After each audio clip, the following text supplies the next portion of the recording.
And welcome back, everyone. Welcome back to another week, another edition of the Sparkling Tuna Cup number 55. I apologize for the delays. I apologize for the much later start than normally. The event was supposed to start, half an hour ago, and now we're here. Unfortunately, there were some delays, and alas, there were some missing players as well. But we have our first series of the night, and now that we've begun, we can just dive right on in.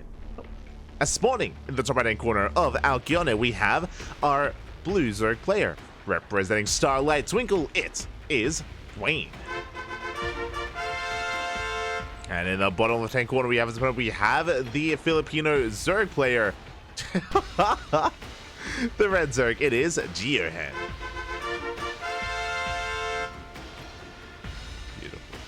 Here we go, but alas, unfortunately we had some delays coming into this, and things took a little bit longer than to get going, but thankfully, it's all good. It's all good. We're all here, we're all back, and we can get things underway. For those that are curious, for those who maybe are tuning in for the first time, welcome everyone. Welcome to the Sparkling Tuna Cup. This is our weekly open tournament. Every single week, unless there's another big event going on, like for example a Home Story Cup, or like a Dream Hack or an IEM, and this is something major that we don't want to clash with, that we do want to allow other people to compete in, then otherwise we would go on hiatus. Otherwise, outside of those exceptions, we're here every single week bringing you this open tournament. Again, players from all around the world, players from the Americas, from Europa, from Asia, from Korea, they all come together for this event. Exclamation mark B in the chat if you guys want to have a look at the bracket yourselves. We will have a look at the bracket soon thereafter, as we did go for a 12-pool opener.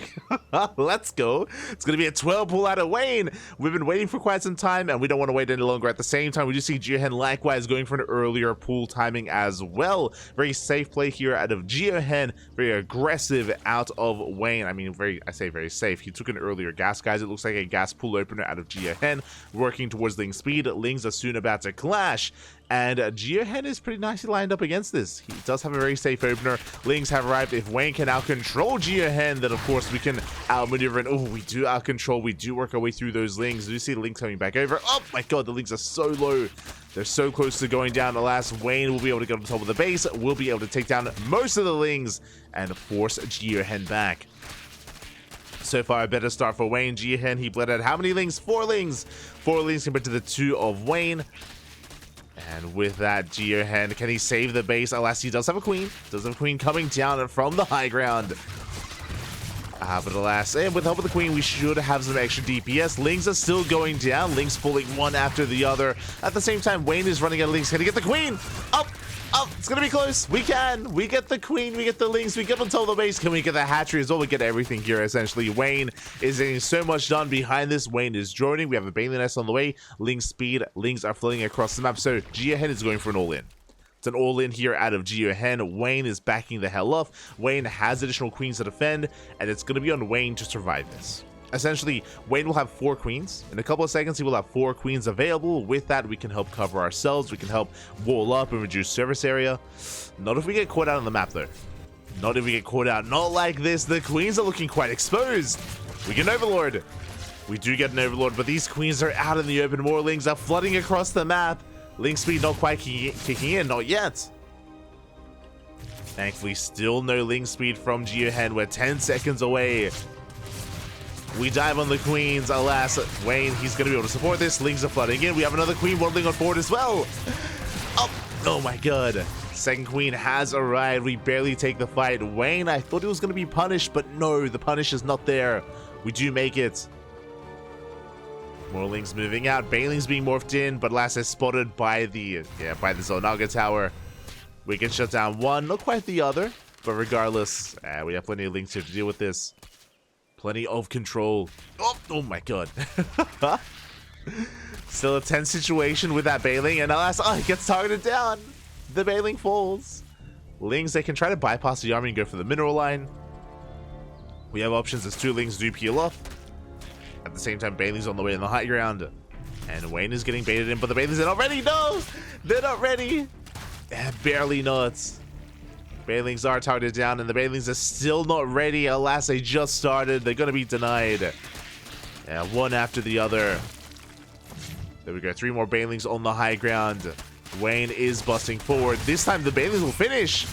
They will complete. And they should be able to finish up decent connections with the Banelings, but alas, the Lings, they continue to flood in. We get on top of the Queen. The Queen goes down. And it looks like Wayne has done it. It looks like he has just a little bit too much here for GeoHen to handle. GG gets called, and Wayne takes game number 1. GG. Whew. GG, well played. A bit of an intense game 1 there. And again, you know, we had some delays and we had a, you know, a bit of a rockier start, but now we can embrace, right? Now we can embrace StarCraft, the tournament, the Tuna Cup. Let's go. Let us go. So now Wayne takes the lead in the series. But what I was getting into is that, of course, we've been running this event for a couple of years, ever since, I think we started in 2021. So ever since 2021. Back then it was a bi-weekly, then a weekly, then we kind of alternated a little bit. But yeah, we have been hosting this event for quite some time. And if you want to help support this event, you can. You can do so. You can help support the event via Patreon if you wish. You can see, I don't know if you noticed, but right under the player names, right next to our notifications, we do have our Patreon kind of stretch goal there. It's been chilling there the entire time for quite some time. With it, of course, that's kind of our goals for the event. Our stretch goals for the event to help us grow our events, to help us foster them as well. So if you're interested in that sort of thing, you can do so, just if you're interested. Otherwise, just merely watching is support enough, so it's okay, it's okay. But basically our goal is to fully fund our tournaments via Patreon, and also to help grow them, to help boost the prize pool. I mean, it's all broken down on Patreon, kind of like where the money is spent, how it's distributed amongst the players, whether it's top 2 or even top 4 payout. That's what we're hoping for, to grow it so we can, you know, pay out top 4. Right now it's very top heavy, very top heavy tournament, with only top 2 getting paid out, but the goal is to grow it. The goal is to grow it, and here we go. We're getting into game number 2, and spawning in the bottom right hand corner of Golden Aura, we have our blue Zerg player representing Starlight Twinkle. It is Wayne. This time we're droning. And spawning in the top left hand corner, we have the Filipino Zerg player representing the clan Anito. It is GeoHen. We go. You can support it on Patreon. You can support it on Matcherino if you choose as well. Matcherino is to help support the individual tournament. Patreon is for the entire tournament series. As once again, interesting, we're going for a pool gas opener. So very similar build to what we just saw in game 1 from GeoHen. A very aggressive build. The reason why I say this is aggressive is because of the earlier gas and faster link speed. Meanwhile, Wayne, he does it better. He does one better in a sense where I believe his gas income is going to be faster. Yeah, his gas income is going to be slightly faster. It's going to be a gas pool opener into a hatchery. With this, we can get into link speed and also baneling aggression as well. So link bane aggression is going to be available here to Wayne. Meanwhile, GeoHen settling into his own build. GeoHen has a slightly faster spawning pool. That doesn't really mean much. It means we can make lings, sure, but again, ling speed is the real power spike here for both players. And Wayne is going to hit his ling speed slightly faster. Likewise, his banelings as well, assuming that we stay in gas. And we're staying in gas. So ling speed is on the way. We're staying in gas for banelings. Likewise, GeoHen should be doing the same, just slightly later. There we go. Ling speed is on the way, and we're staying in gas as well. First wave of lings are moving out. Again, because of the time it takes for the lings to get across the map, we can make defensive lings. And yeah, Wayne, he's already got his own lings up and running back at home. Does put the lings moving out, but the Overlords is fully aware and can even bypass. Interesting. Okay, he will not engage head on. He will rotate over instead. Moving out across the map. GeoHen moving in. GeoHen does move in, chips away at the natural base, diving into the main. Oh my god, the positioning! Ling's unable to get into the mineral line here. The SimCity a little bit too good at the same time across the map. Oh, I can't say the same as we get a surround on the Queen. The queen does fall. Ling speed is on the way. There's a Bailey nest for both players.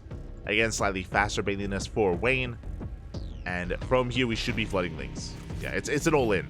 So GeoHen is droning. Wayne is making Lings. It's going to be on GeoHen to preserve his Bailings and make use of them as best as possible.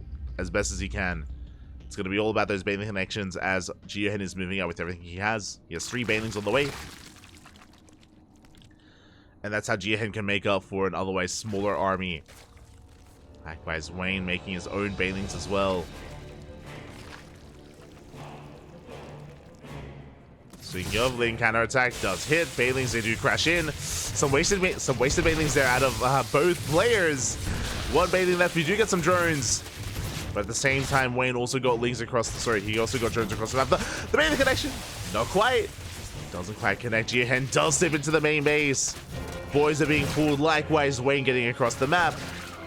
Ooh, Wayne bleeding out 6 drones in the main. That's a lot of workers falling. At the same time, he also gets into the main base. There's no queen to defend. Likewise, though, we do have defensive Lings.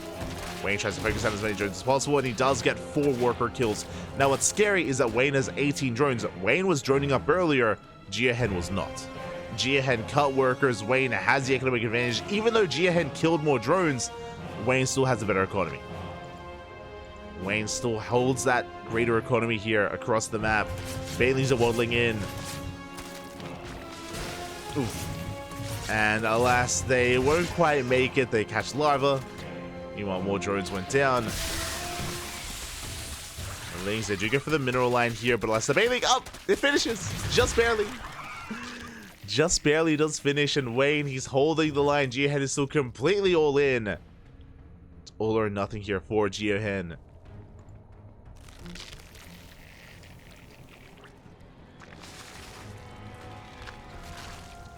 Alas, the longer this goes on, the worse it's going to be for him.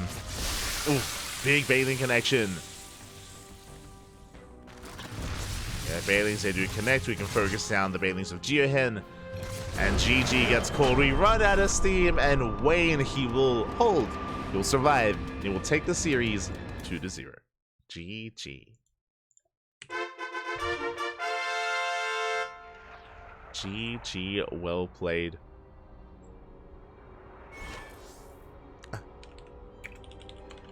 GG, well played. Wayne will take the series 2-0 and advance on into the next round. And we're going to be following him. We're going to be following him into that next round. We're going to be following him over to the land of Udopa. And now we can take a moment to calm things down a little bit and go over the brackets. We can go over the bracket here again. We did have some walkovers initially. Unfortunately, there were a little walkovers in the first round. So I do apologize for that, but let's have a look.